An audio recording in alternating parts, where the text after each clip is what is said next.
കോഴിക്കോട് തെരുവുനായ ആക്രമണത്തിൽ 2 സ്ത്രീകൾക്ക് പരിക്ക്. കാക്കച്ചിപ്പറമ്പിൽ സ്നേഹലത, എടോടിപ്പറമ്പിൽ സുധ എന്നിവർക്കാണ് തെരുവുനായയുടെ കടിയേറ്റത്. കൈക്കും മുഖത്തും കാലിനും പരിക്കുണ്ട്. ദിൽഷ തിലകൻ ചേരുന്നു വിവരങ്ങളുമായി. ദിൽഷ, അവിടെയൊക്കെ വലിയ തോതിൽ തെരുവുനായ ശല്യമുള്ള ഇടങ്ങളാണോ? ഇവരുടെ പരിക്ക് ഗുരുതരമാണോ?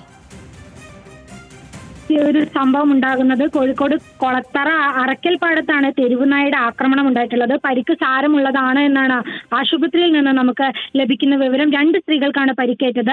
കൊളത്തറ സ്വദേശികൾ തന്നെയായ സ്നേഹലത, അതുപോലെ തന്നെ സുധ എന്നിവർക്കാണ് തെരുവുനായയുടെ ആക്രമണത്തിൽ കടിയേറ്റത്. കൈക്കും മുഖത്തും കാലിനും സാരമായിട്ട് തന്നെ പരിക്കേറ്റിട്ടുണ്ട്. ഇവരെ ഉടനെ തന്നെ കോഴിക്കോട് മെഡിക്കൽ കോളേജ് ആശുപത്രിയിൽ പ്രവേശിപ്പിക്കുകയായിരുന്നു. ഈ ഒരു പ്രദേശത്ത് തെരുവുനായയുടെ ആക്രമണം വളരെ രൂക്ഷമാണ് എന്നാണ് നാട്ടുകാരൊക്കെ തന്നെ പറയുന്നത്. ഇന്നലെ ഉച്ചയോടുകൂടി ഇവർ ജോലി കഴിഞ്ഞ് ബസ് ഇറങ്ങി വീട്ടിലേക്ക് വരികയായിരുന്ന സമയത്താണ് തെരുവുനായ ആക്രമിക്കുന്നത്.